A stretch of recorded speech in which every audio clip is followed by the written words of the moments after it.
Alrighty then. Well, we're going to talk today about how to make and keep your local board ministry running smoothly. You know, your board, as many of you know, is kind of the centerpiece of what it takes to govern the ministry that you have. I have talked to ministers over the years in Unity who find their boards and all of this governance stuff to be a blessing, and I've found others who find it to be a cursing. And we're hopeful today that by sharing some of the things we do, if you have any concerns about how your board runs or ought to run, we'll be able to relieve that. The other thing I want all of you to know is that I'm available through Unity if you have issues. I know that you often talk to Cynthia about these things, and she often talks to me, but if you need to talk with me, you're welcome to do that, and just go through Cynthia to do it. So that she knows what's going on. I'm going to start and just grab a piece of scratch paper that you have before you and write down numbers 1 through 10. And I'm going to give you a 10-question true-false test. And at the end, I'm going to give you the answers. So this is true-false. The mover of a motion can speak against his or her own motion. Second, a motion is before the assembly or the board when it has been moved and seconded. Number 3. The motion to lay on the table is used to kill a motion without a direct vote on it. Number 4 is amendments can be applied to any motion, regardless of whether or not they are germane. Germane means closely related to. Number 5, the minutes of a meeting must be approved by the use of a motion, a second, and a majority vote of the assembly. Number 6, majority means one more than half. Number 7, person seconding a motion must by definition be in favor of the motion being seconded.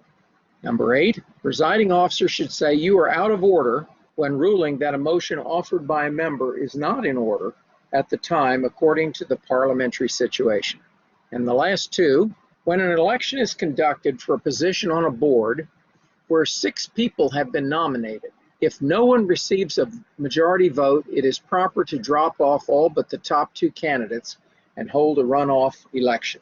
And number 10 on our little quick quiz, a quorum is always a majority of the members in any parliamentary assembly. And we'll come back to this at the very end of the presentation and see how well you did.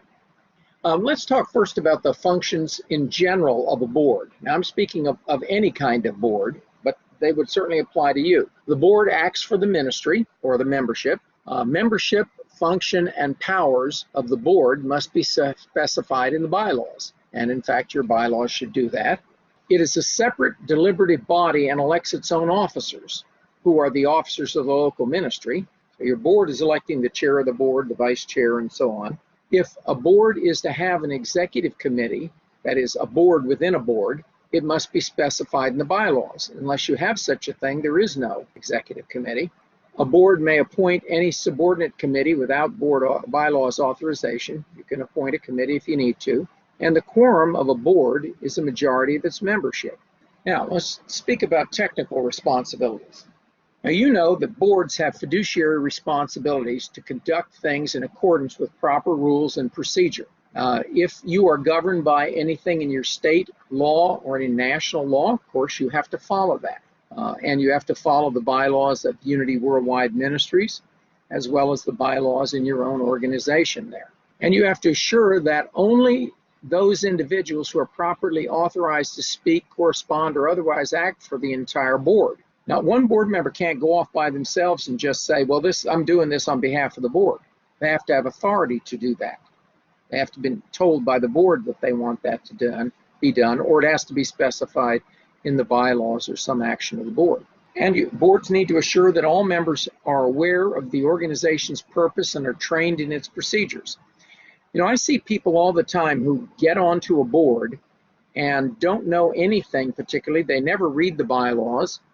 They have never seen a copy of the bylaws, as far as that's concerned. And they don't know anything about Robert's Rules of Order, which all of our bylaws say we must follow. So it's incumbent upon members of a board to look into that stuff. And that's why I'm glad you're here today, because we're going to not only talk about the model bylaws for local ministries that relate to boards, but we're also going to talk a bit about Roberts. And number 4, you need to assure that all business is conducted in a manner that preserves the organization's tax-exempt status. I assume that most of you have a tax-exempt number, and you regularly file your 990 with the federal government to make sure that you preserve that status. You know, the IRS has gotten very picky about this, and if you go more than 2 years without filing, they drop your nonprofit status, and it's very difficult to get it back once that has happened. So you want to do all that's necessary to preserve that status. And the last 8 here are: assure that all funds are handled in a responsible manner and distributed according to the budget or other guidelines. You know, nobody has the authority to spend money that isn't either in the budget or hasn't been acted on specially by the board. And that's why you need a budget, and your budget needs to include all of the things you expect to spend in the year. Number 6, assure that the income is adequate to maintain the organization's activities and programs. Now, I know that's always a question. Do we have enough money to do this? Well, you don't plan budgets that you can't finance. And that's your responsibility as a board to be sure that you are planning the budget that will not be over budgeted beyond what you can afford. Number 7, assure the membership and employment practices comply with state and federal laws. You know, obviously, we don't want to be discriminating against anyone on the basis of sex or religion or ethnicity or gender identification or any one of those kinds of things that will get us in trouble. And number 8, assure that all the property and equipment is maintained properly. Now, all of those technical things are kind of the fiduciary responsibility of the board. You are selected to manage these things for your local ministry. Let's talk about individual board members.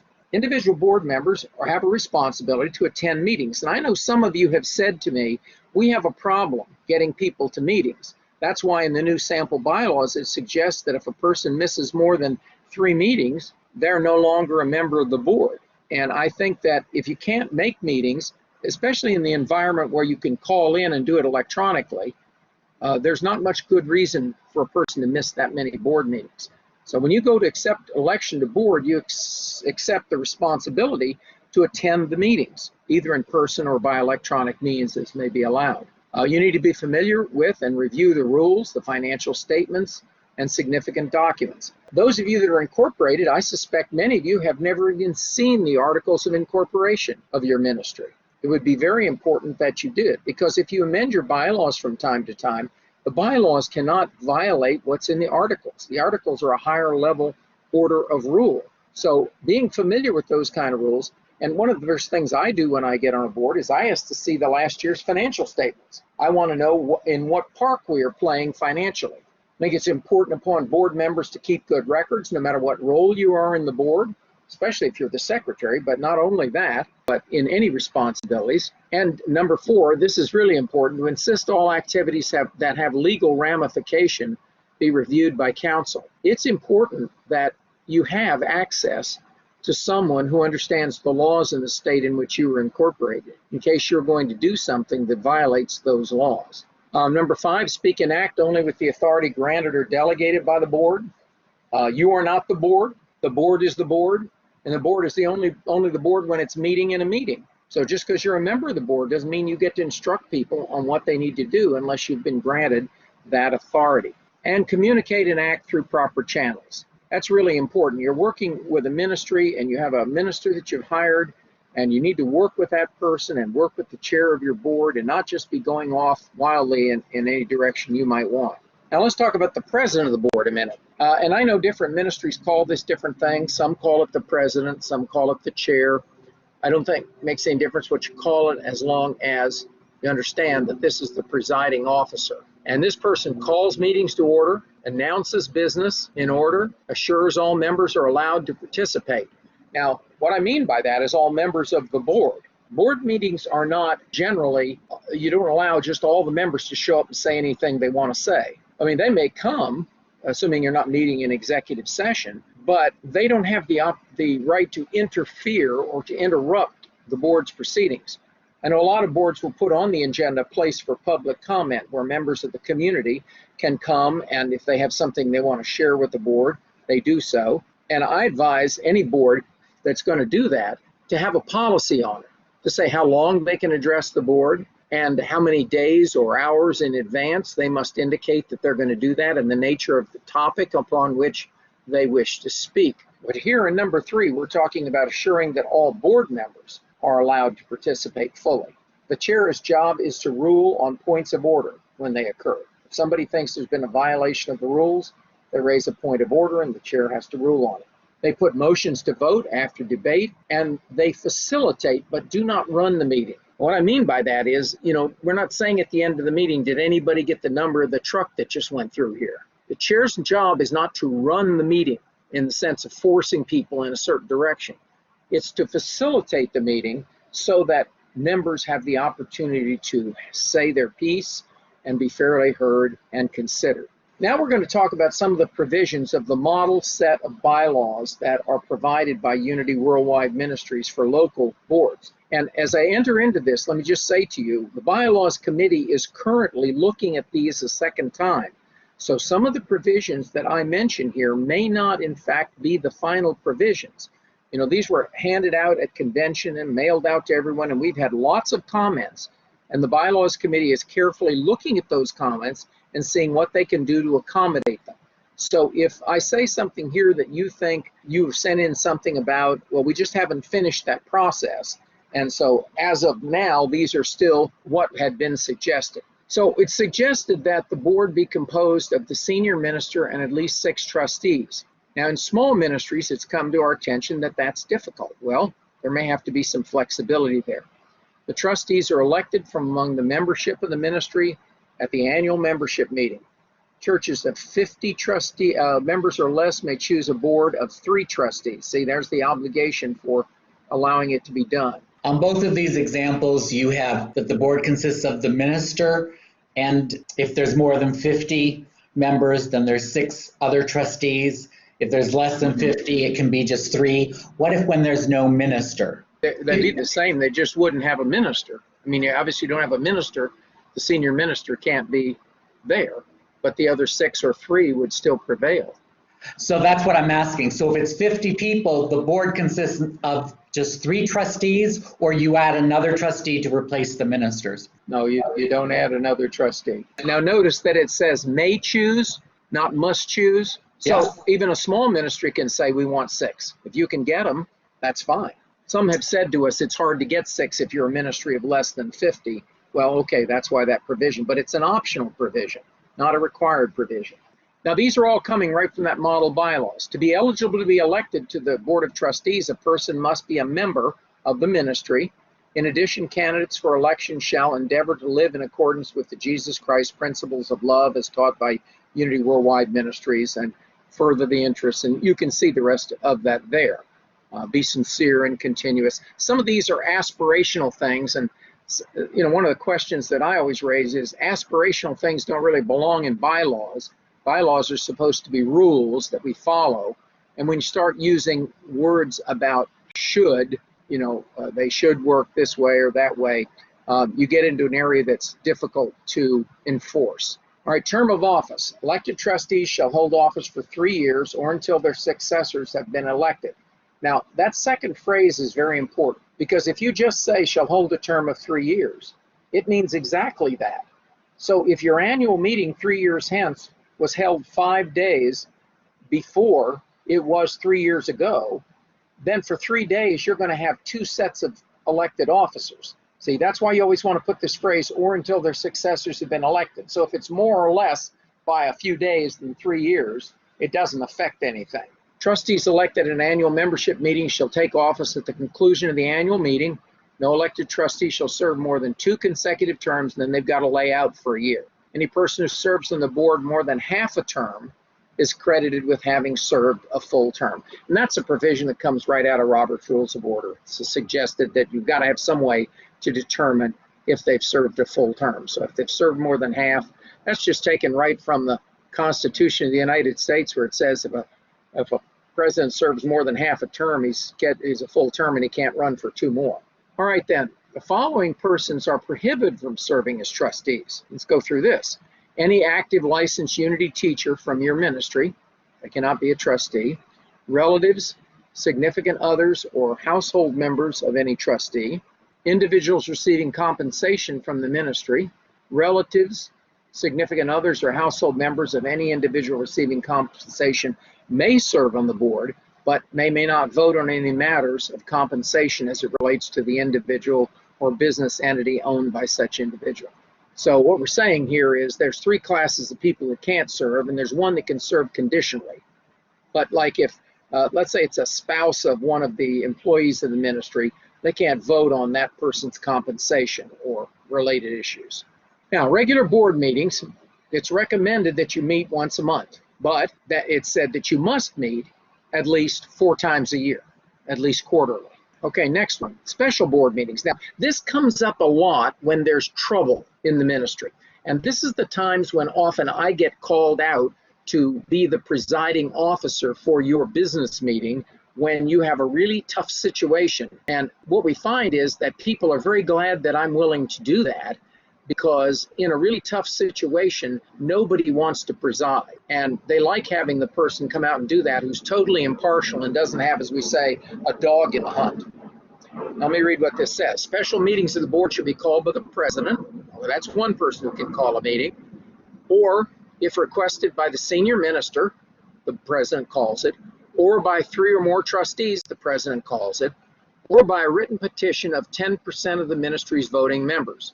In all of those cases, it's the president who actually sends out the notice and calls the meeting, okay? Any request for a special board meeting shall be made in writing to the board secretary.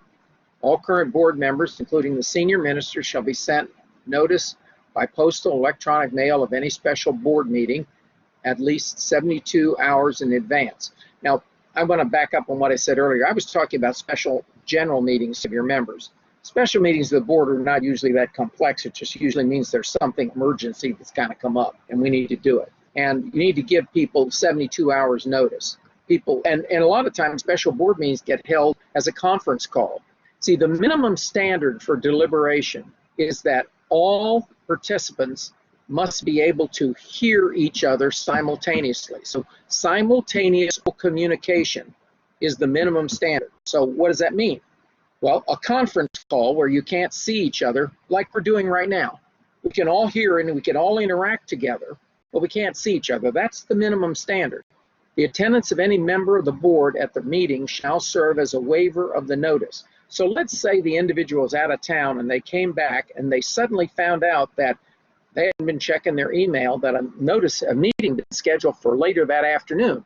Well, their schedule allowed it, so they showed up. They just waived their requirement of notice by showing up. All right? What's the quorum of a board? Now, if you know what a quorum is, it is the minimum number of members who must be present to transact business. That's a legal issue. If you transact business without a quorum, you're likely going to get into trouble if anyone contests it. Now, here we have the quorum specified as the majority of the trustees, including the minister. So if you're a large group, that would be 7, wouldn't it? Majority of that would be 4. If you're a small ministry, it'd be 4. Majority of that would be 3. Majority is not 2. Tie vote is not a majority. Majority is more than half. Should the total number of trustees, including the minister, fall below a quorum, the remaining trustees shall refer to the section 12, which has to do with how do you reconstitute the board if you don't have a quorum. You know, that would only occur in a very drastic situation. Maybe there was a momentous car accident and a number of board members were killed, or maybe they resigned in protest over something. Well, you've got to have a way to reconstitute the board. And I'm just going to go back up and say, no quorum, no meeting. You know, if you have a quorum of 4 and a 7-member board and only 3 people show up, you cannot transact business. Now, you could sit there and have a chat all day long, but you can't do anything. Can't take any action. All right, board authority. Now, this says that all authority is vested in the board only when it meets in session. What this is trying to say is that not all authority in the ministry is vested there. Obviously, the minister has certain authority, the board has certain authority, the members have certain authority. But what it's trying to tell you is that just because you're a board member, that does not give you any authority. You only have authority when the board is meeting. So in a small ministry of less than 50, without a minister, they have 3 trustees on their board. A majority is 2 people, correct? That would be correct if they don't have a minister. Now, B, When discussing the minister's compensation, working conditions, or review of the minister's work record, the board, including the minister, may decide to exclude the minister from that portion of the discussion. So, in other words, if you have a 7-member board, including the minister, it's going to take a majority vote to say the minister is not present during this part. And you should definitely do that. And any minister should not be there when you are considering any of those things. They shouldn't want to be there because they want you to be free to do that representing the ministry. Same thing if you're a small group. If you have a minister, that person should not be present when you're having those conversations. Of course, this is a church body. It's a local ministry, and prayer is the cornerstone. And so at any point, a moment for prayer or spiritual reflection is in order. Now, I just would say that I have actually seen some ministries, not so much in Unity, but in other denominations that I work with, that have used this to thwart business. You can't ask for a prayer every 2 minutes, just to the annoyance of the group. I mean, there's a reasonable allowance for that. But also, there has to be a point when we move on and we actually get the business of the ministry done. Now, these are the list of duties, and there are A through Z of those. There's a lot of them. I'm just going to quickly hit them. Obviously, uphold the spiritual purpose of the ministry, uphold the best interests of the membership, be conversant with these bylaws and established policy, be faithful in weekly attendance at services as well as board meetings, membership, and special meetings. Now, that does not mean if you miss church once in a while, you have to get off the board. Everybody misses once in a while, no matter how faithful you are. You're ill or you're going out of town on a vacation. This says be faithful in attendance. That means you're regularly there and participating in the life of the community. Determine the business needs of the ministry and authorize payment of funds. You do that through the approval of a budget and or through specific approval of particular items. That's why you have a budget, so you don't have to, every time you want to go buy some pencils, you don't have to go to the board and get their permission. And F, provide for the administration of the real and personal properties of the ministry. Make decisions regarding the sale, pledge, or proposed financing. And now this says if you're going to exceed $50,000 or 35% of the previous year's income, whichever's greater, it needs to be presented to the membership. One of the suggestions that has been given to us in the bylaws committee that they're now discussing is whether or not to say whichever is less rather than whichever is greater. So if you're a large ministry, 35,000 may well be greater than 50,000. The argument is 50,000, no matter whether it's more or less, ought to be at least the bottom. And if you're a small ministry, 35,000 may be much less. And so if you say whichever is less, I mean, some small ministries wouldn't have 50,000 in a whole year. And so it would be ridiculous to require them to go to that level. So that's in discussion right now. I don't have an answer to how that's going to be, but this is how it's currently worded. And H, employ an ordained or licensed Unity minister or ministers through cooperation with the employment management procedures of Unity Worldwide Ministries. And who do we talk to about that? We talk to Cynthia about that. And we want to be sure if a minister leaves, right away, quick, you get in touch with Cynthia and you begin that process. Letter I, when conflicts arise in the local ministry and or with the senior ministry, such ministry shall seek reconciling differences and immediately notify UWM to help with procedures. Cynthia will tell you there's a very good system of conflict resolution and peacemaking that can be offered to you. Hello, everyone. This is Cynthia. And actually, the best person to notify about a change of leadership is Reverend Carrie Kenyon. She handles most of that. In terms of conflict transformation, we do have a number of consultants that can assist with this. The best person to contact when you have a conflicted situation is Reverend Doug Doerr or myself. We work with the consultants closely and try and match you up with the person that can best support you. So we're really learning to lean into conflict because conflict is a wonderful way to surface what is trying to emerge in the ministry. So I'm encouraging people not to be conflict avoidant. Yeah, very good. And I wanted you to say that to folks because that's exactly what this is suggesting.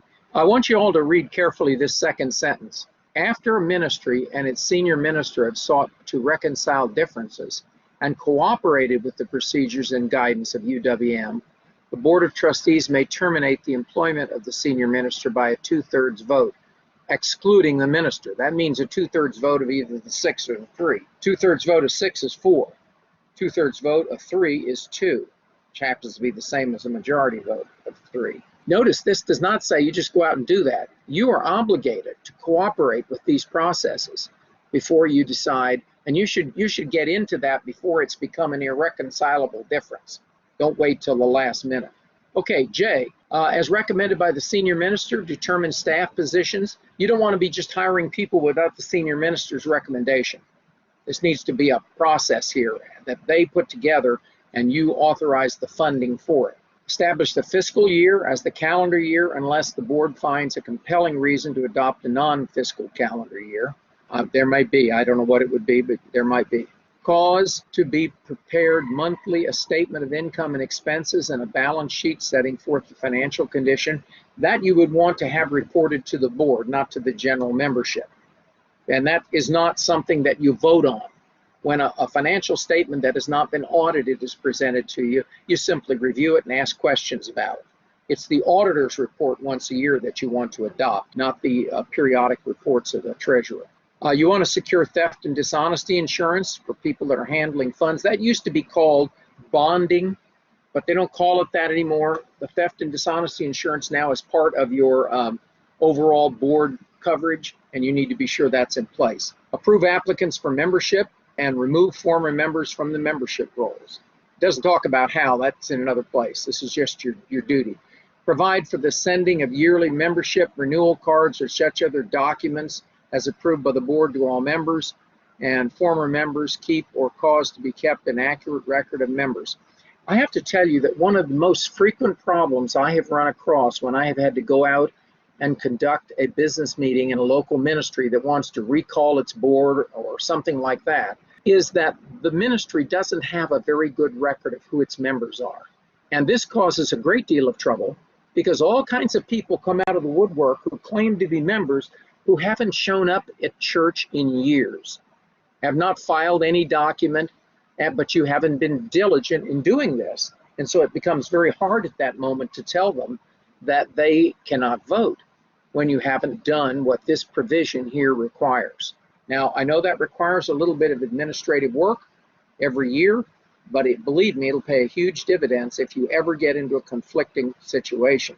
Fill the unexpired term of a trustee. If somebody resigns or other way the position's open, you have to fill it.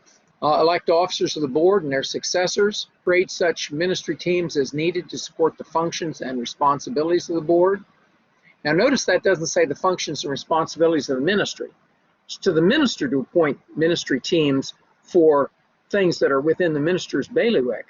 But within the functions of the board, for example, you might have a budget committee. That's clearly within the functions of the board. Advise the president of the board on appointments to ministry teams. So what that's assuming here is the president's going to make that appointment and the board is going to concur in it. Seek assistance from UWM in the event of a dispute affecting the ministry. Attend and actively participate in ongoing board education programs. Consider issues brought to the board's attention by the minister or members. There's just a ton of these here. Keep or cause to be kept a background check on all staff and volunteers directly working with children and youth. Those of you who think that you're in a small ministry and this isn't necessary, let me disimbue you of that idea. I have seen a lot of small ministries in a number of denominations completely destroyed because somebody abused a child either through a Sunday school class or a youth ministries program.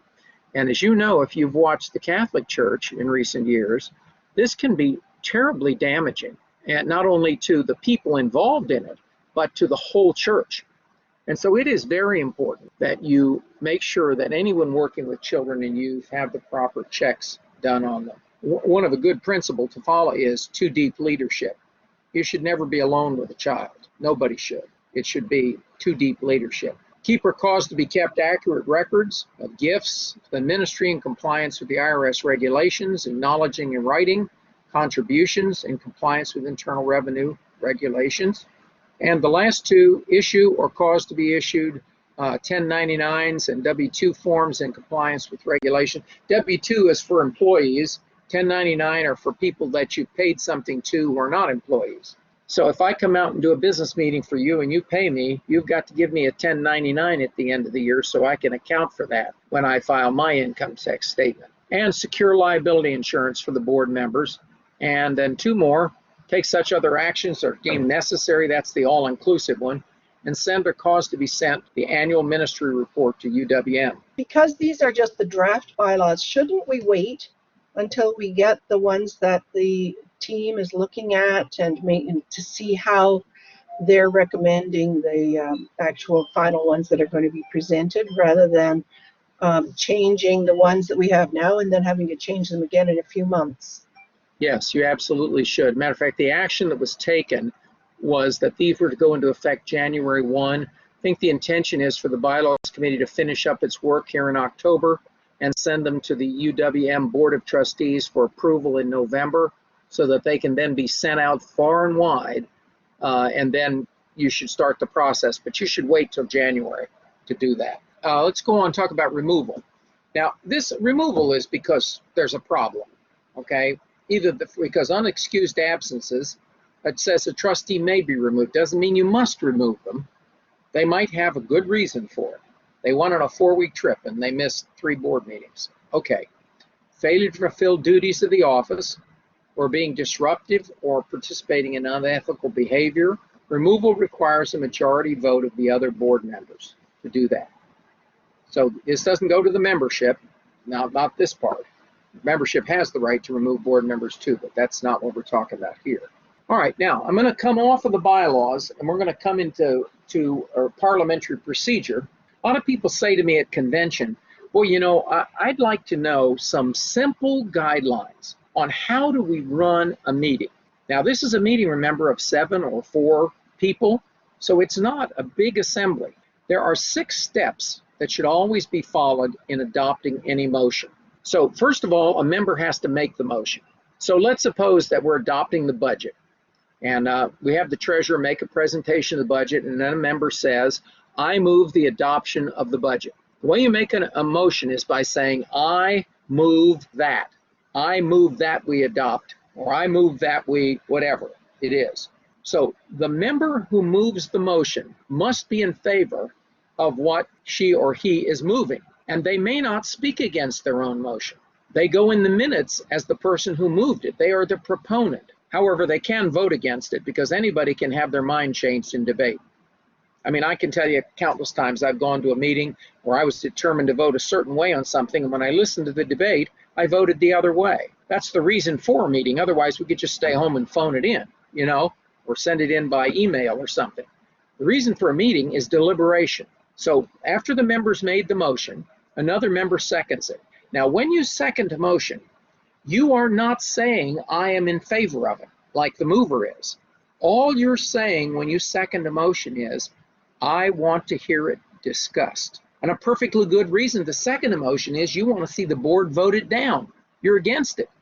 And you'd like to see the assembly do that. See, if you can't even get 2 people who want to hear it discussed, why would the board take time to discuss it? So that's the reason for a second. And because of that reason, the name of the seconder never appears in the minutes. Oh, that's a surprise to most of you, I'll bet. Yeah, and it's a blessing for the secretary too, because they don't have to get the name of the seconder.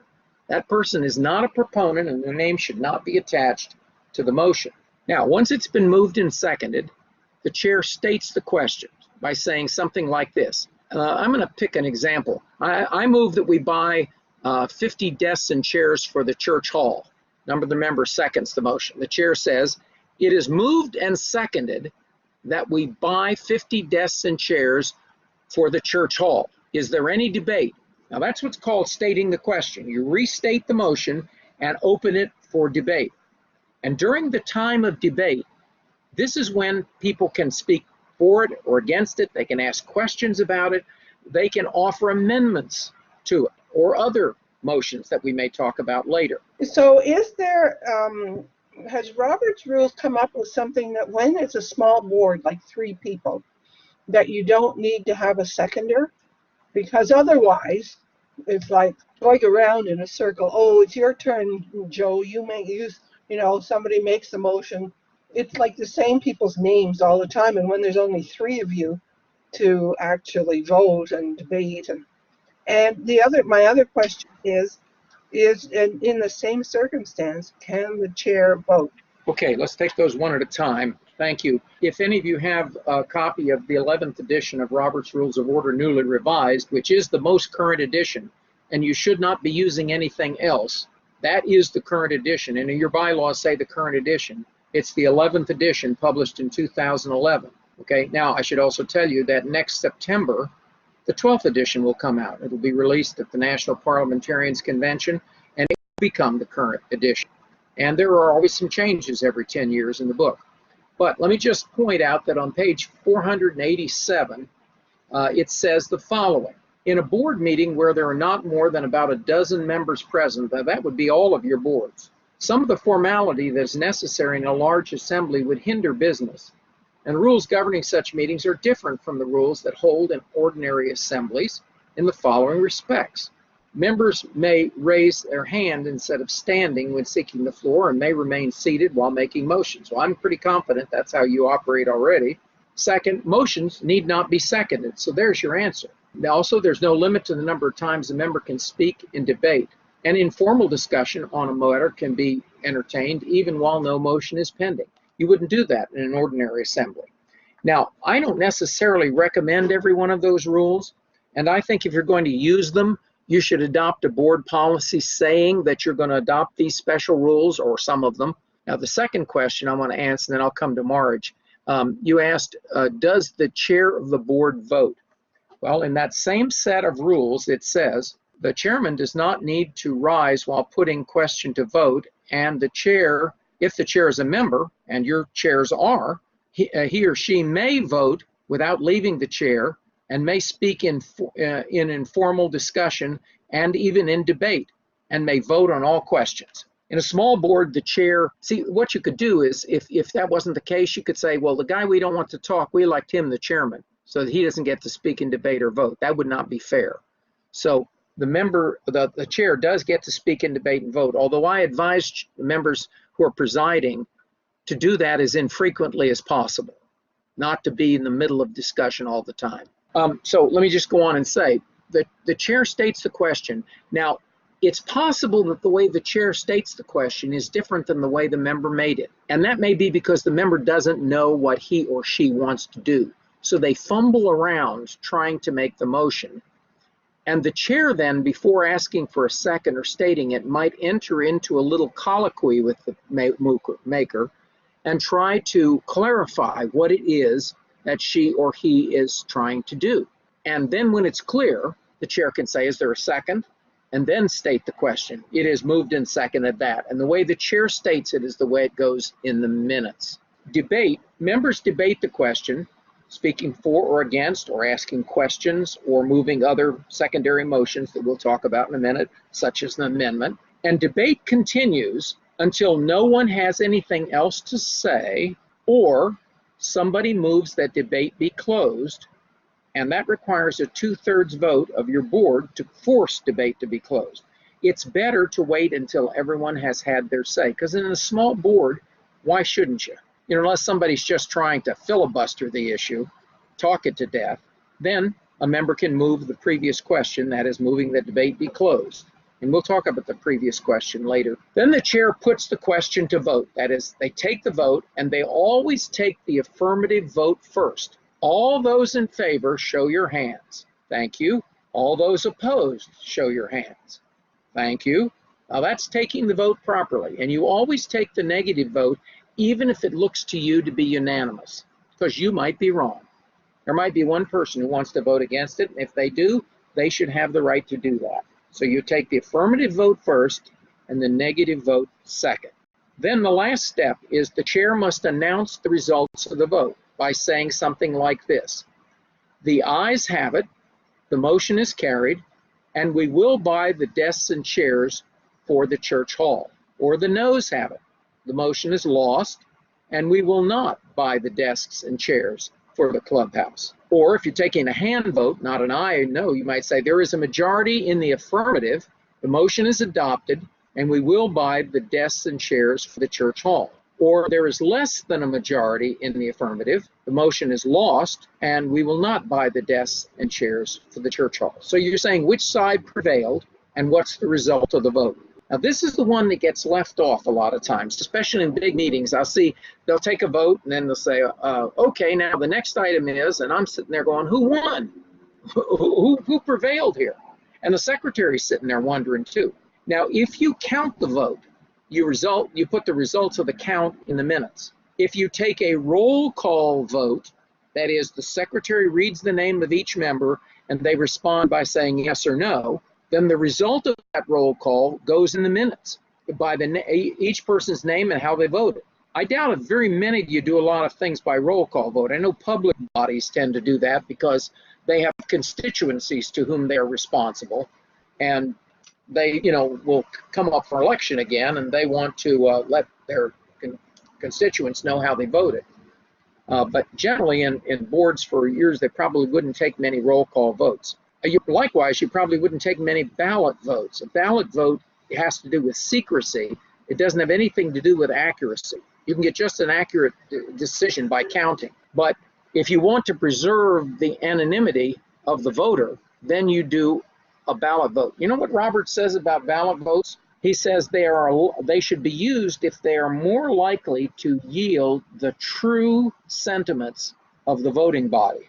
So if you're dealing with a touchy subject, maybe you want to do a ballot vote so that we don't have to have hard feelings later about who voted which way. Now these 6 steps, if it was me, I would put these on a piece of paper, I would laminate it and stick it in my meeting notebook, because right you saw there, folks, is the guts of parliamentary procedure. Somebody makes a motion, somebody seconds it, the chair states it, the members debate it, the chair puts the vote, and the chair announces the result. If you follow that 6 steps every time you're dealing with an issue, there will not be any confusion about what is done. Because if you think about it here, by the end of this process, you have heard the motion verbatim 4 times. You heard it once when the member made it. You heard it the second time when the chair stated the question. You heard it the third time when the chair put the vote by saying, the question is on the adoption of the motion that we buy 50 desks and chairs for the hall. And you heard it the 4th time when the chair announced the result. So nobody should go away confused about what you did on that item. The other thing that happens most in parliamentary bodies is amendments. Now, just like a main motion, which requires a second, is amendable, is debatable, and requires a majority vote, the same thing is true of an amendment. An amendment should be stated so that they indicate exactly what you're doing to the motion. Here it's important to think about words and not concepts. What words do you want to strike out? What words do you want to insert? And an amendment must always be voted on, that is handled, before voting on the motion to which it is applied. So if we have this motion to buy desks and chairs, and I'm in the group and I think we have plenty of chairs in the back room, I move to strike out the words "and chairs." So if adopted, the motion would read that we buy 50 desks for the church hall. See, that's a perfectly good amendment.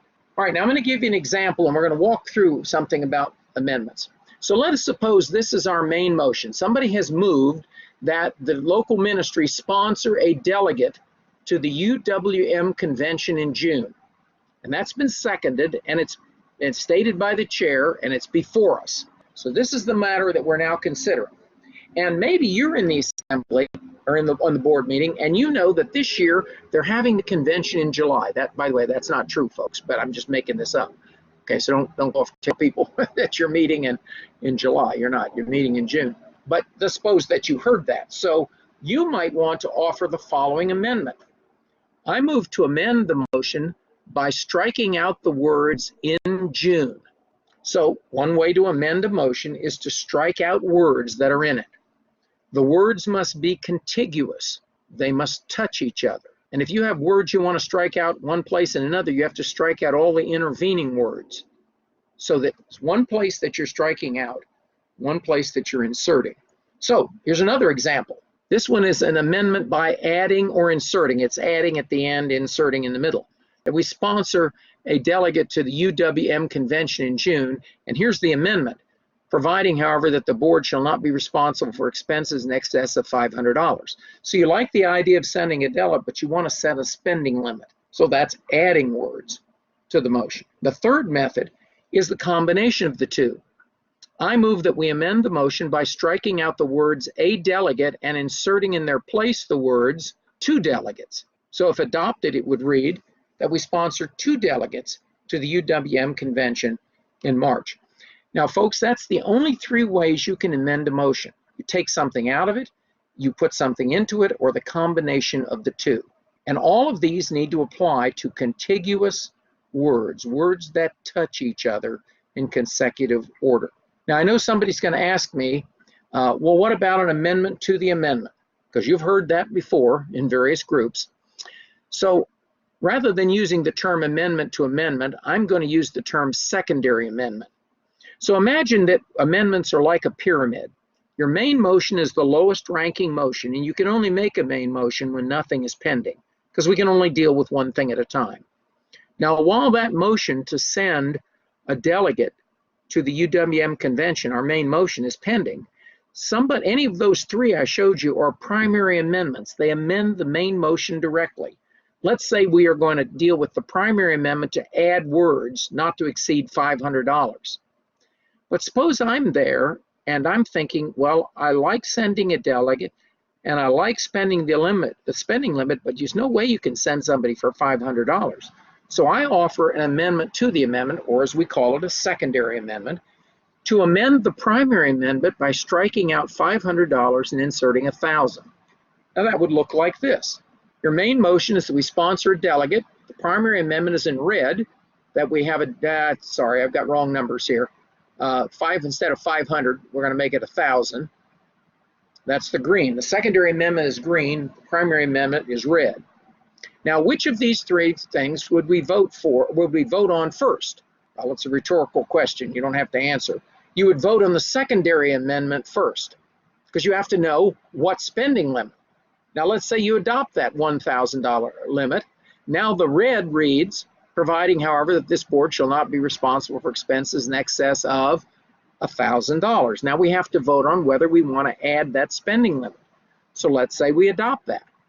Now then, the motion reads that we sponsor delegates to the UWM convention in March, providing, however, that this board shall not be responsible for expenses in excess of $1,000.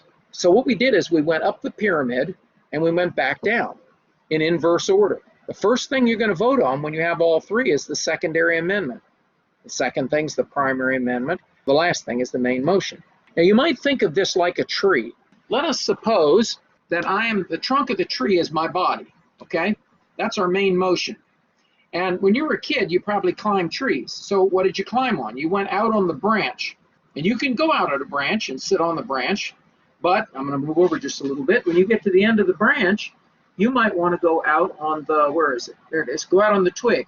That's the secondary amendment. Now, if you're going to climb down out of the tree, you got to come in from the secondary amendment, you got to come in from the primary amendment, and then you got to crawl down. So you always vote in inverse order of the way the main motion and the amendments are made. This can be a little confusing because, you know, psychologists tell us that people can only deal with 3 things. And that's what Robert's doing here. You can have one main motion, one primary amendment, and one secondary amendment at a time. Now, if you adopt or defeat the secondary amendment, you can have a different one, and you can have an infinite number of those made one at a time, but only one of each at a time. Now, a substitute motion is nothing more than a very large motion to strike out and insert. It's to strike out everything, or maybe all of one paragraph or one section, and insert something else that proposes a different course of action on the same subject. So let's try this one. I move to substitute for the main motion the following: that we encourage all of our members to attend UWM's convention.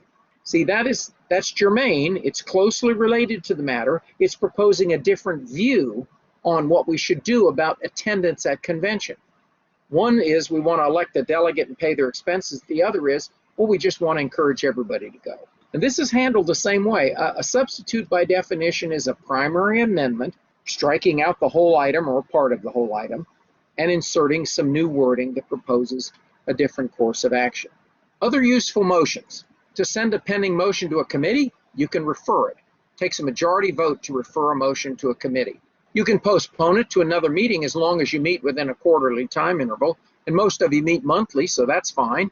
You can postpone it to later in the meeting. You can postpone it to the next meeting, usually by a majority vote. If you do it by a 2/3 vote, it's usually for a specific hour and gives it the power to interrupt business. You can limit debate.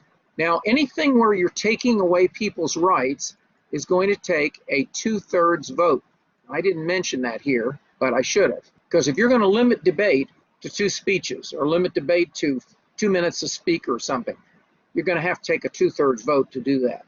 Now, to lay something on the table, and this is the most misused motion I ever see. People say, I want to table it because what they want to do is kill it without a direct vote on it. And that is absolutely wrong. What Robert says is that when you want to lay something on the table, it's to temporarily set it aside because something more of immediate importance has come up. So let's suppose this. You're having your board meeting and you have arranged for the city mayor to come and talk about street improvements. And he shows up at 8 o'clock right in the middle of your board meeting, just as he promised he would, and you're in the middle of a lengthy debate on something. Now, when he shows up, it's not polite to make him wait, so we say, I move to lay this matter on the table. The chair would probably say, if there's no objection, we'll lay it on the table. No objection is a lot better than a majority vote. And you would set it aside temporarily. The person would come in, you'd have your thing, and when they left, you'd take it up again. That's the only way lay on the table ought to ever be used. You don't table something to the next meeting. You postpone it to the next meeting. You don't table it, to kill it. You table it because something more urgent has come up. I'm on a crusade to get people start using this right in organizations all over this country. And so I'd like you to start thinking about it the same way. That's just a matter of a little education with your board members. I move to lay the question on the table.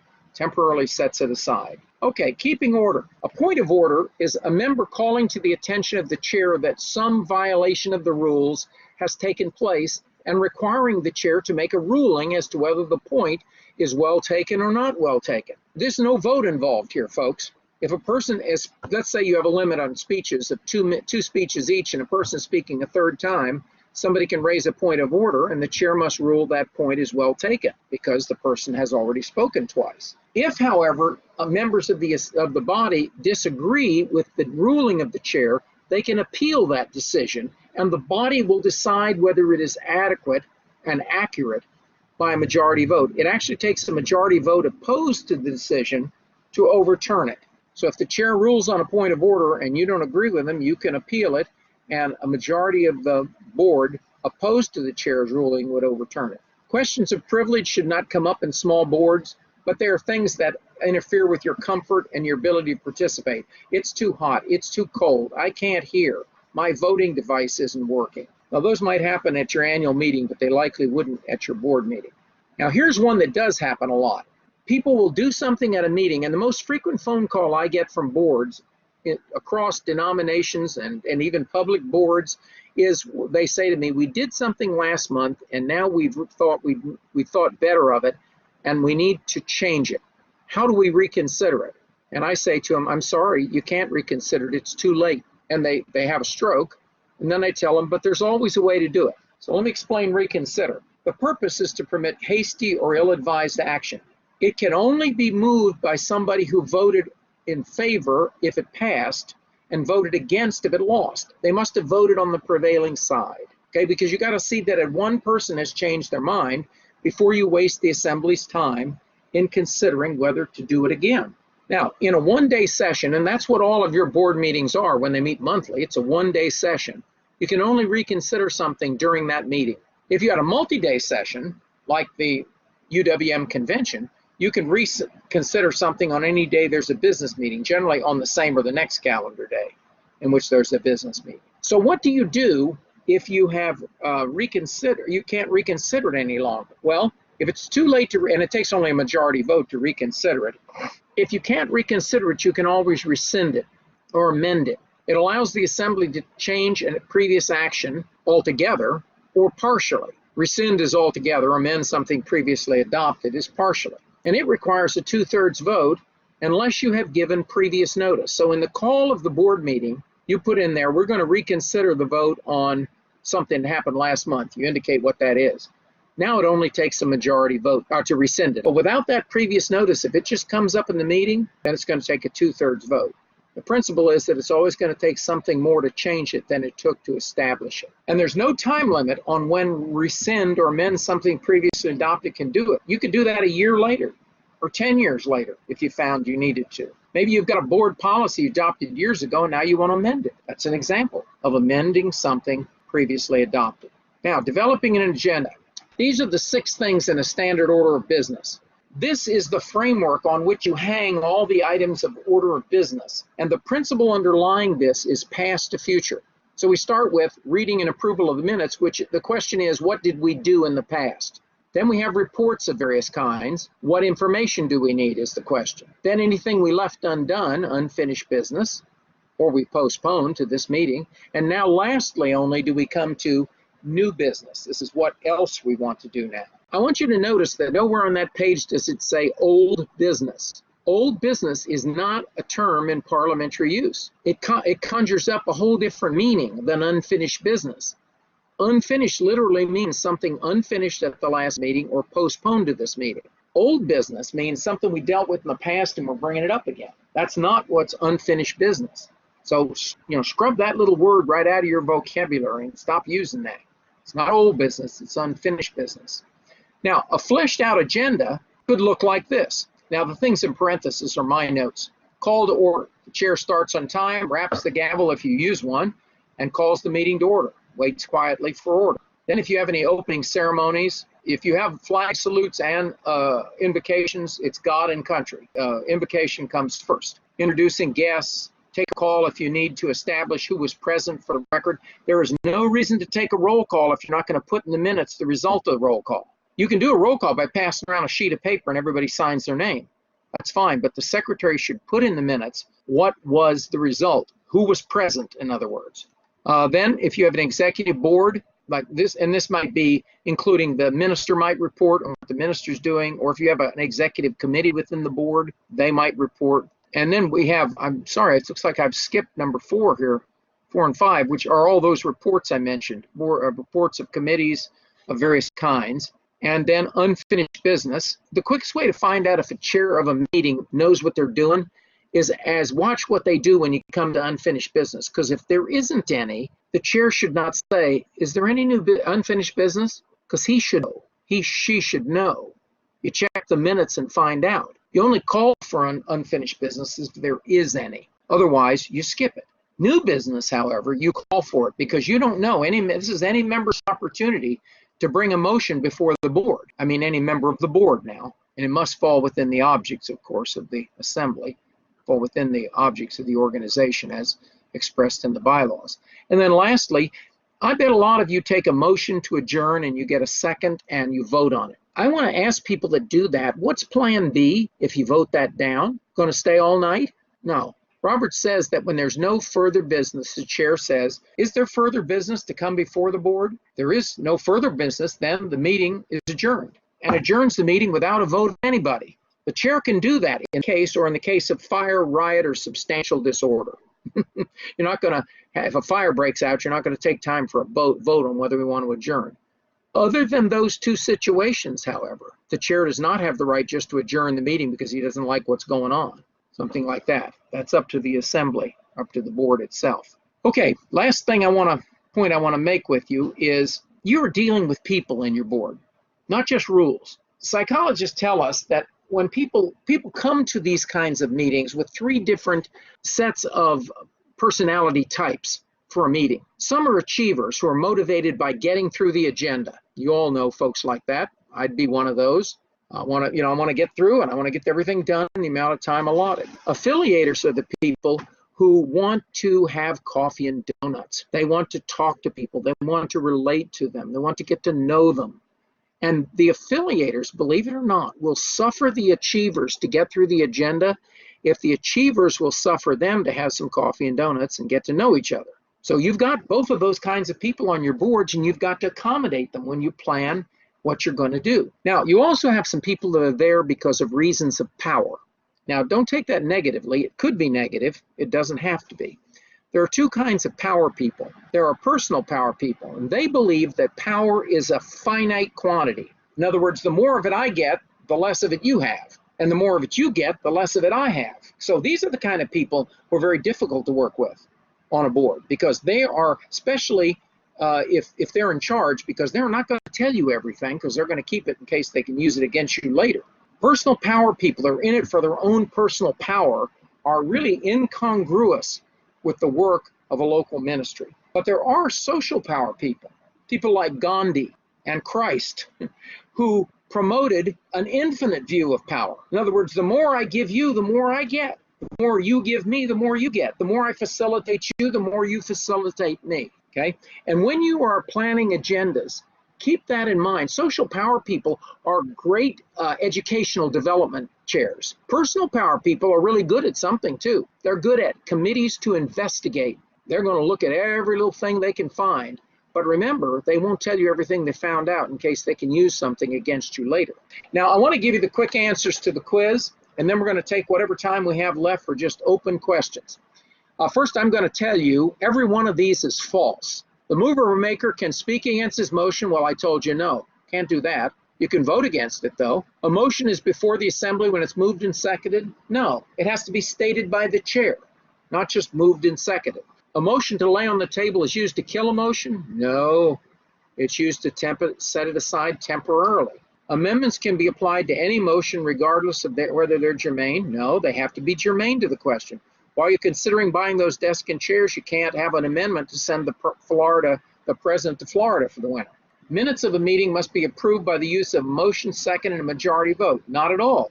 Matter of fact, you don't want to do that at all. What you want to say is you have before you the minutes of the February meeting.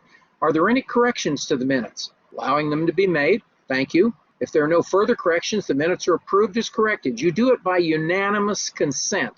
There's no reason to get a motion in a second. You know you have to do it. So you go ahead and assume the motion and you adopt it by unanimous consent. If nobody has a correction to make, obviously everybody's in favor. Number 6, majority means one more than half. No, it doesn't. It means anything more than half. So if you had 50 voters, had 100 voters, exactly half is 50. More than half is 51. If you had 101 voters, exactly half is 50 and a half. More than half is 51 also. The majority will be the same number for every pair of odd and even numbers. So it's anything more than half. And the person seconding a motion must by definition be in favor? No, no, no. All they're saying is I want to hear it discussed. Presiding officers should say you are out of order when ruling that your motion, no. You don't say you are out of order unless you are really out of order. That is, you're jumping up and down and screaming and cursing, using foul language, then you are out of order. And you say at this time your motion is not in order, or what you want to do is not in order right now. This is kind of like we tell our kids, I love you, but I don't like what you're doing. So when an election is conducted for position on a board where 6 have been nominated, no one receives a majority, it's proper to drop off all but the 2? No, no, no. There's no rule that allows that. Roberts specifically prohibits that unless you have adopted a special rule that allows you to do that. You keep voting by ballot until somebody gets the necessary vote. And lastly, a quorum is always a majority. Well, it is always a majority in your boards, but it's not a majority in every assembly. I want to leave you lastly with a quote by General Robert. This is one of his famous quotes. When everyone does what is right in his own eyes, there is the least of real liberty. Now that underlies the parliamentary process and why we work together as boards to do things. Thank all of you for coming. I think we're going to close it down now and say good night. Take care.